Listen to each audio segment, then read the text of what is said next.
po ito sa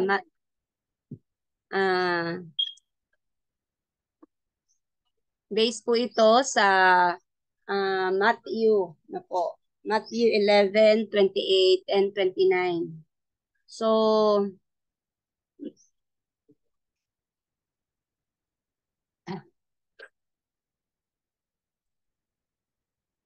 sabi po sa Upward Look 230, paragraph 3, the Lord Jesus does not deceive his soldiers. He opens before them the conflict, presents the plan of the battle, points out the hazardous undertaking, and exhorts everyone to count the cost. He does not leave them in ignorance. He tells everyone before enlistment to count the cost. Before they enlist as soldiers in his army, for a soldier's life is a life of duty. So, sabi po sa atin ng Panginoon, hindi niya tayo dinadaya bilang kanyang mga soldiers na po. Before po tayo ipadala or before tayo maging disciples ni Jesus, sinabi na sa atin ng Panginoon kung ano yung plan niya, yung battle na haharapin natin, at tinatanong na tayo ng Panginoon kung ready tayo na i-count yung cost, no? Yung cost natin bilang disciples ng Panginoon. So, kaya kumbaga po, hindi natin pwedeng sisihin ang Panginoon kung nandito na tayo tapos maka-experience tayo ng mga bagay na hindi natin ine-expect, no po. So, ano po ba yung cost of disciple bilang disciples ng Panginoon? Ano yung hinihingi niya sa atin? Ano po? Sabi po sa Luke 14:27, and whosoever that not bear his cross and come after me cannot be my disciple. So, sabi pala ng Panginoon sa atin, kailangan tayong mag-bear ng cross niya, no? And to follow Him. Kasi kung hindi tayo magiging disciples ng Panginoon. Sabi nga po sa Matthew 11:28, come unto me, all ye that labor and are heavy laden, and I will give you rest. No, sabi ng Panginoon po sa atin, lumapit tayo sa Kanya. Pumunta tayo sa Panginoon. Kung tayo, especially kung tayo ay napapagod or napibigatan sa ating mga pasanin, ang Panginoon yung magbibigay sa atin ng rest. Alamin natin mga kapatid, ano ba yung paano tayo makasumpong ng rest sa Panginoon? Po? Paano tayo bibigyan ng Panginoon ng kapahingahan o ng rest?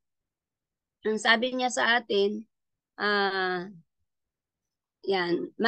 ituloy po natin sa Matthew 11:29 para makasumpong tayo ng rest.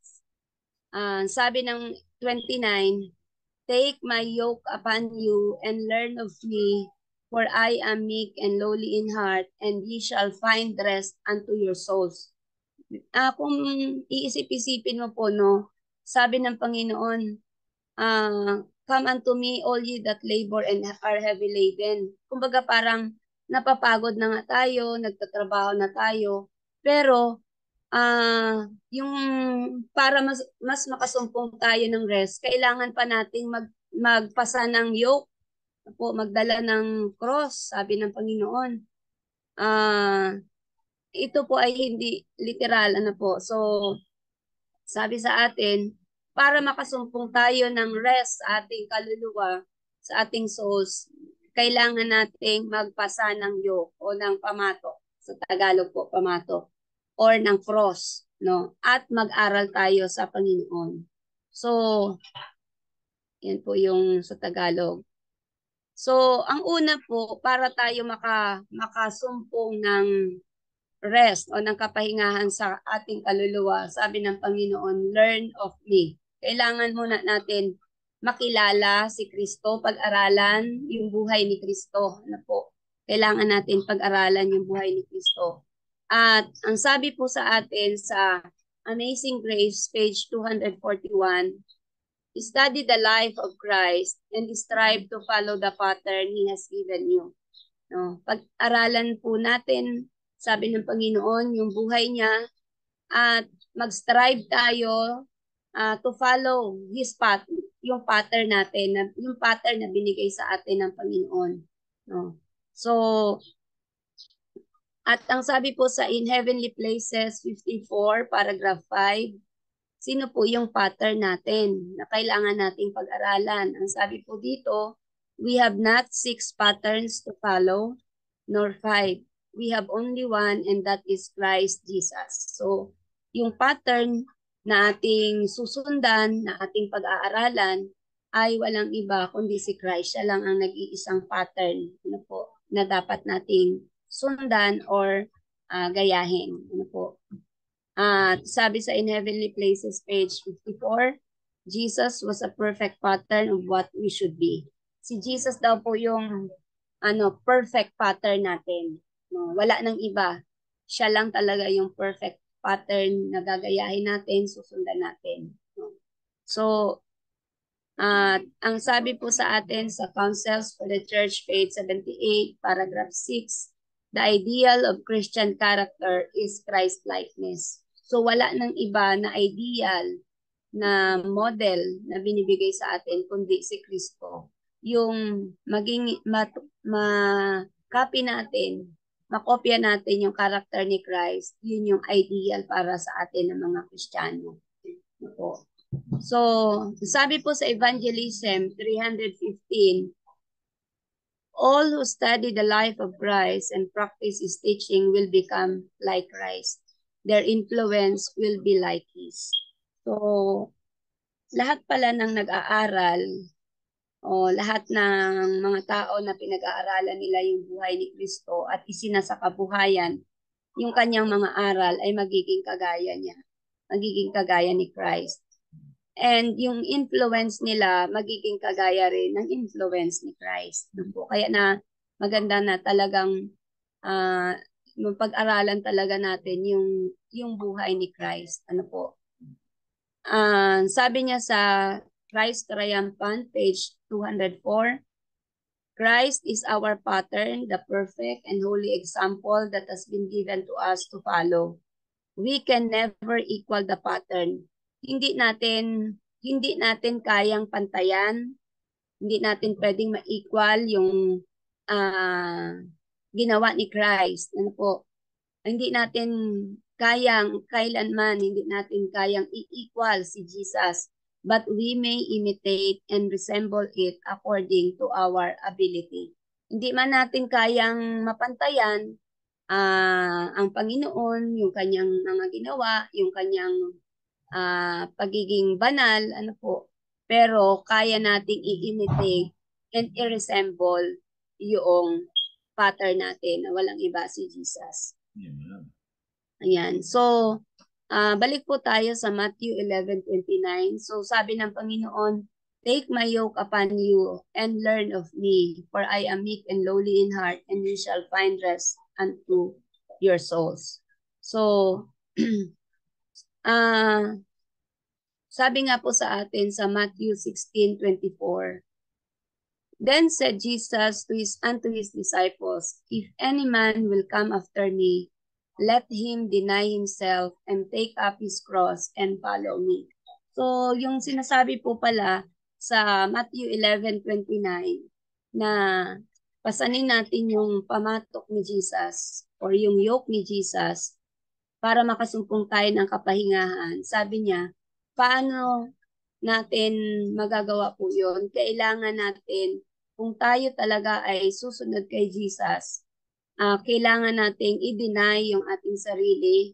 Kailangan nating i-take up yung cross niya, yung yoke niya, at sumunod tayo sa kanya. So, kailangan ng pagtanggi sa sarili. Kailangan ng pagpasa ng cross. Kailangan nating pasanin yung cross ng Panginoon. Yan. At sumunod sa kanya. Sabi nga po sa 1 BC 11:17, no? Wala tayong ibang susundan mga kapatid kundi ang Panginoon. Sabi niya dito, the Lord God of heaven is our leader. He is a leader whom we can safely follow for He never makes a mistake. So si Jesus lang yung pattern natin. Siya din yung leader natin na safe nating susundan. No?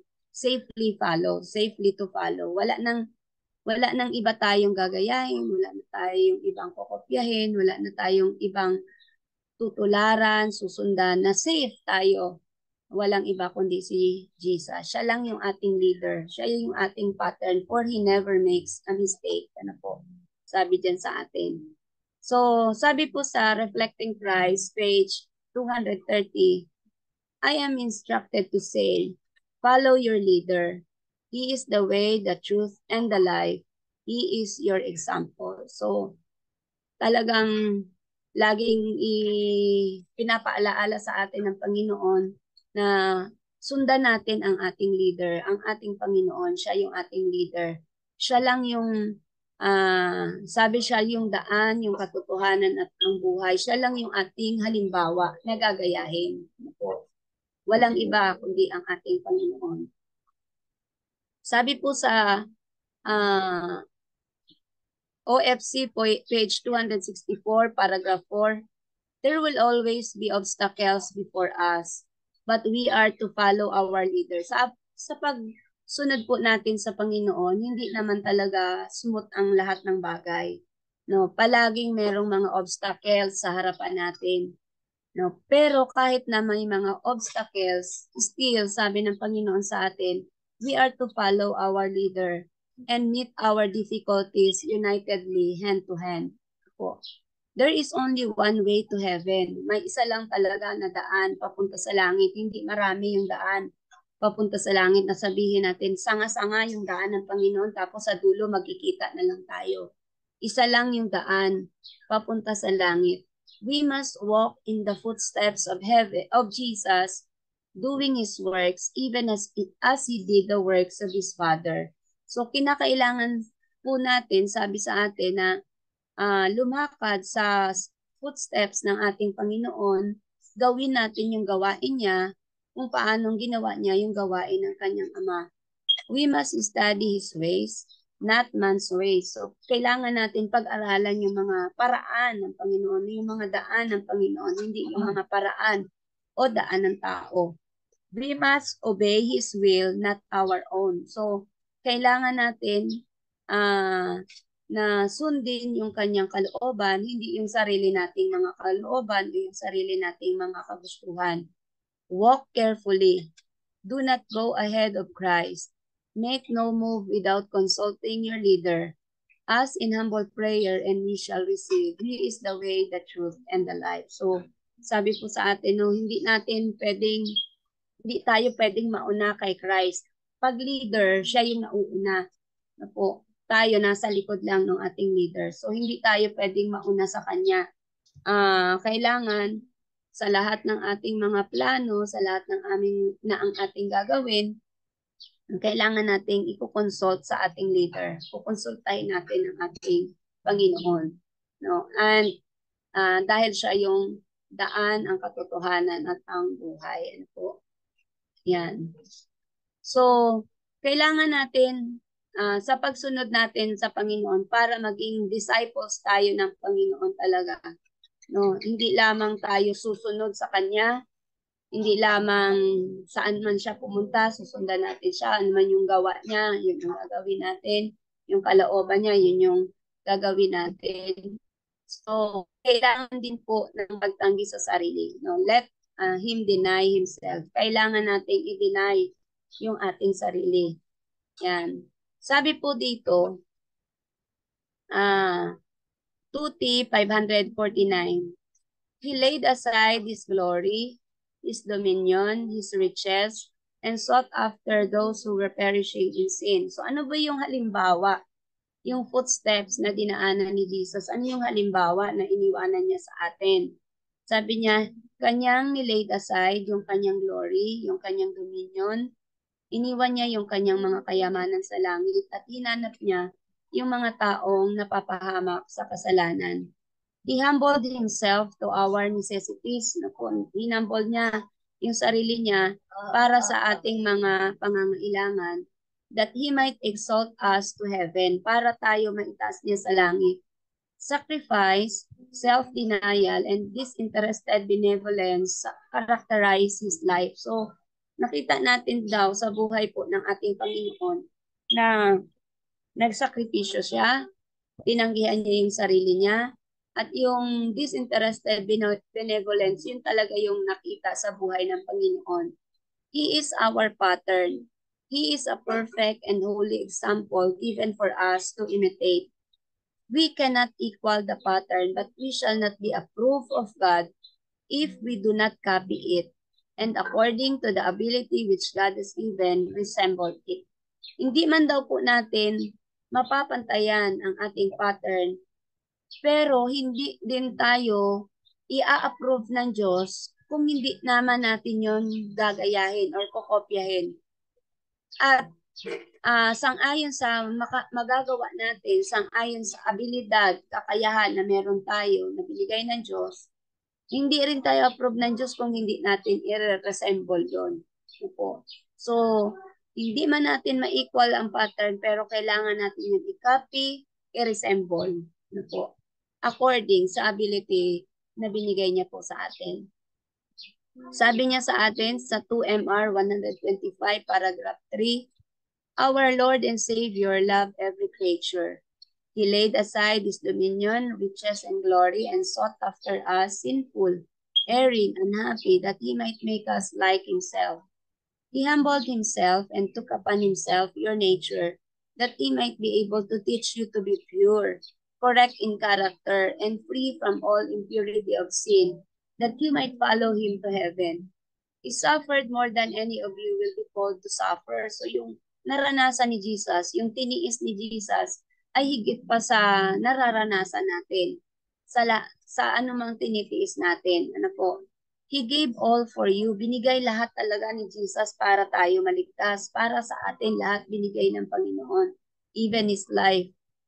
What have you given to Jesus for this great love? Yun yung tanong naman sa atin ng Panginoon.